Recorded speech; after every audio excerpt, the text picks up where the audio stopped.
Bienvenue dans cette nouvelle édition de l'information. Voici les titres de votre journal. Le président en exercice de l'Union africaine, le chef de l'État sud-africain Cyril Ramaphosa, engagé dans la lutte contre la maladie à nouveau coronavirus à l'échelle mondiale. À la suite d'une levée de fonds mondiale de 6,9 milliards de dollars, il a rappelé la nécessité de travailler de manière commune sur un vaccin. 4 pays africains en passe de relancer des liaisons aériennes avec l'Union européenne. Les vols en provenance de Tunisie, du Maroc, de l'Algérie ainsi que du Rwanda pourraient être de nouveau autorisés vers l'espace Schengen. Et nous prendrons la direction du Burkina Faso. Le Burkina Faso qui, dans ce contexte de pandémie mondiale, devrait perdre 5 à 6 points de croissance du PIB d'ici la fin de l'année 2020. L'exécutif étudierait d'ores et déjà une loi de finances rectificative dans le but de pallier à cette baisse. Mais avant de développer ces titres, le Cameroun et la Guinée équatoriale renforcent leur coopération, partageant des frontières communes. Les ministres de la Défense des deux nations entament ce lundi une rencontre bilatérale à ce propos. Une rencontre de travail qui se tiendra à Yaoundé jusqu'à ce mardi en vue de définir les pourtours des modalités de collaboration ainsi que des actions communes aux frontières. Les nations du monde entier se mettent au diapason dans la lutte contre le Covid-19. Les initiatives privées comme publiques se multiplient. 6,9 milliards de dollars ont ainsi été levés le 27 juin dernier par la Commission européenne et Global Citizen. La mobilisation de ces fonds, qui sont destinés à une lutte mondialisée et unie contre la maladie, a été saluée par le chef de l'Union africaine, le président sud-africain Cyril Ramaphosa, dont le pays est fortement impacté par ce virus. Ange Bijounou-Ménio. Mettre un vaccin à la disposition de tout le monde, c'est le but de la réunion mondiale qui a eu lieu ce samedi 27 juin au siège de la Commission européenne à Bruxelles. L'objectif de cette réunion était de faire un appel à dons financiers pour aider les pays à mieux lutter contre la pandémie de Covid-19. À l'issue de cette rencontre, 6,9 milliards de dollars ont été levés grâce à la contribution de plusieurs donateurs. Un geste qui a été fort apprécié par le président de l'Union africaine, Cyril Ramaphosa. J'aimerais remercier la Commission européenne et Global Citizen de nous avoir réunis. Puisque le monde est en quête d'un vaccin contre le coronavirus, nous devons veiller à ce que ce vaccin soit disponible à tous les pays. La Commission de l'Union européenne, les États-Unis et plusieurs pays ont participé à cette collecte de fonds. L'argent sera utilisé pour les tests, les traitements et les vaccins Covid-19. Une initiative qui devrait permettre de soutenir les communautés les plus pauvres et les pays moins avancés sur le plan technologique et de l'industrie de santé, notamment le continent africain. Avant que le vaccin ne soit développé, nous devons continuer l'échange d'expertise et trier nos ressources. L'accès aux outils de recherche contre le Covid-19 est une initiative que nous soutenons grandement. Le directeur général de l'Organisation mondiale de la santé, le Dr Tedros Adhanom Ghebreyesus, a tout récemment affirmé qu'un vaccin contre le virus devrait être traité comme un bien public mondial. Il s'exprimait lors du sommet Global Goal du Global Citizens. Dans l'actualité également, en Algérie, 2 militaires sont morts ce samedi alors qu'ils réalisaient une opération de ratissage à Médéa dans le nord du pays. Les 2 gradés sont tombés sur une bombe de confection artisanale. L'information a été officialisée ce dimanche par le ministère de la Défense. Si une enquête n'a pas encore été ouverte, le ministère a déclaré que les mesures sécuritaires nécessaires ont été prises par des détachements de l'armée algérienne. À noter qu'il s'agit de la 2e attaque piégeant des soldats dans le pays après celle du 20 juin dernier par des terroristes non identifiés. Le Soudan ambitionne de relancer son économie. Pour ce faire, le pays, frappé de plein fouet par la récession et lourdement endetté, a multiplié depuis le début de l'année les appels à la mobilisation internationale. Appels qui ont finalement trouvé une réponse lors de la conférence de Berlin organisée ce 25 juin. Près de 2 milliards de dollars ont ainsi été mobilisés auprès de la communauté internationale. Les détails dans ce sujet d'Ange Bijounou-Ménio. C'est une bouffée d'oxygène pour le Soudan. Ce jeudi 25 juin, à l'issue d'une conférence sur le partenariat organisé par l'Union africaine, l'ONU et l'Allemagne, 40 pays ont décidé d'octroyer la somme de 2 milliards de dollars au Soudan pour lui permettre de relancer son économie. Une somme qui va permettre la mise en œuvre du vaste plan de réforme économique voulu par les autorités soudanaises. Le capital est nécessaire pour la relance du Soudan, mais il faut aussi rattraper un ensemble de retards sur d'autres types de considération, comme par exemple les capacités des ressources humaines à pouvoir suivre les objectifs de développement, les capacités d'administration à pouvoir implémenter une gouvernance qui est orientée vers le développement et non pas vers la protection des questions sécuritaires, gérer les conflits internes qui minent encore le pays, parce que le pays n'est pas totalement à l'abri des conflits internes. À cette somme vont s'ajouter 400 millions de subventions indirectes de la Banque mondiale en apurement de ses arriérés. La nouvelle vient à point nommé pour ce pays d'Afrique de l'Est qui est miné par une énorme dette publique, de faibles réserves de devises étrangères et une inflation galopante. Et puis, la vraie question, c'est que 2,5 milliards de dollars, est-ce que c'est suffisant pour relancer une économie? Lorsqu'on regarde ce qu'on a dépensé sur des pays, par exemple, de l'Europe de l'Est, lorsqu'ils ont été libérés du joug de la Russie, on était dans des considérations de près de 400, 500 et parfois 1 trillion de dollars. Cette aide de la communauté internationale vient appuyer la transition politique en cours. Elle s'inscrit dans une volonté ferme de poursuivre les progrès vers l'établissement d'un système politique, démocratique et civil. Et en Afrique du Sud, la dette devrait connaître une augmentation considérable cette année. Dans le pays, les spéculations ont laissé place à cette affirmation, notamment au sein de l'agence de notation Moody's. Un véritable contre-coup pour la nation arc-en-ciel qui a envisagé de purger sa dette en 2023.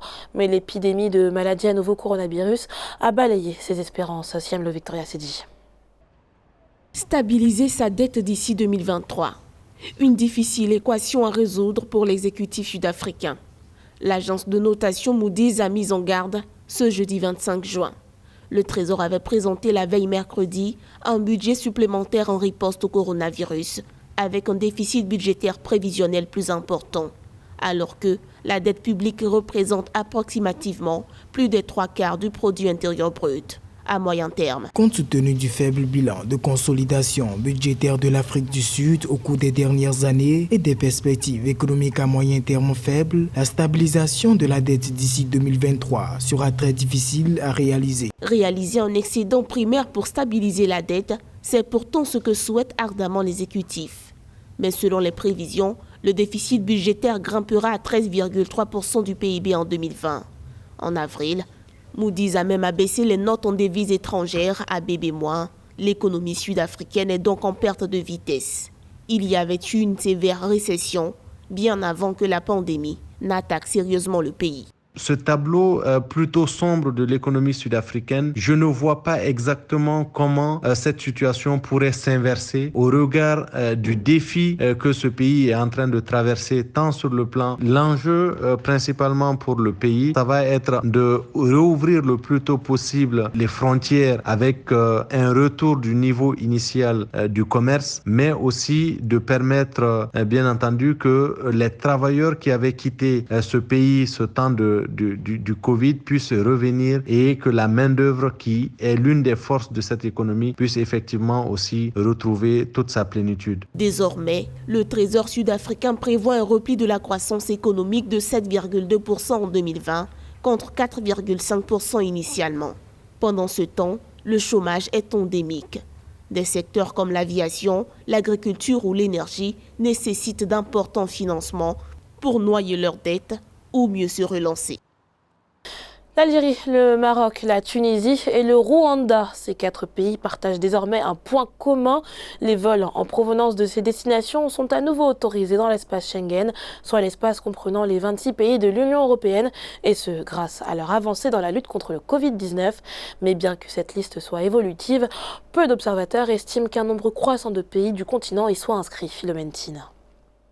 Uniquement l'Algérie, le Maroc, la Tunisie et le Rwanda seront autorisés à fouler le sol européen une fois les frontières extérieures de l'Union européenne ouvertes. Le bloc des 26 États européens constituant l'espace Schengen qui envisage de lever dès le 1er juillet les restrictions à destination des voyageurs extérieurs de l'Union européenne, selon l'évolution de la pandémie de coronavirus, n'accueillera sur son territoire que ces 4 pays africains. Moi, je pense que pour ces 4 pays, notamment le Maroc et le Rwanda, c'est une bonne chose que les frontières européennes les soient ouverte, mais après il profite bien évidemment d'une relation diplomatique de proximité avec ces pays occidentaux et les pays de l'Union européenne. Mais je pense que pour les autres pays africains aussi, cela va aussi les impacter parce que ces pays-là qui ont mené une politique de santé hyper courageuse méritent tout autant l'ouverture des frontières. Pour le cas de l'Afrique, cette exclusion est un non-événement tant le continent est habitué, selon l'avis de certains observateurs. Également, cette liste de pays élaborée lors d'une réunion des ambassadeurs des pays de l'Union européenne et de l'espace Schengen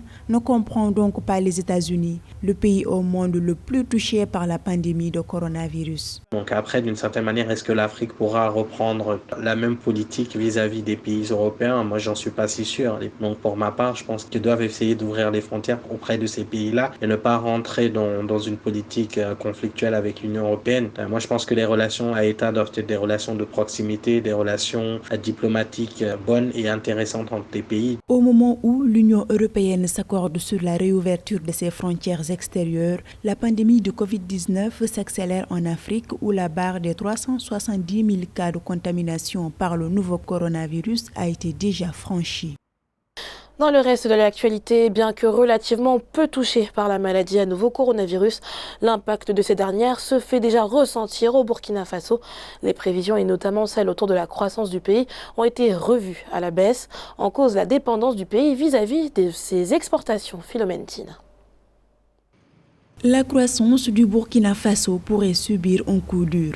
Le ministère burkinabé du Commerce estime que les effets de la crise de Covid-19 pourrait occasionner une perte de 5 à 6 points de croissance du produit intérieur brut du Burkina Faso en 2020. Nos importations sont en baisse depuis le mois de mars. Ça fait des pertes de recettes.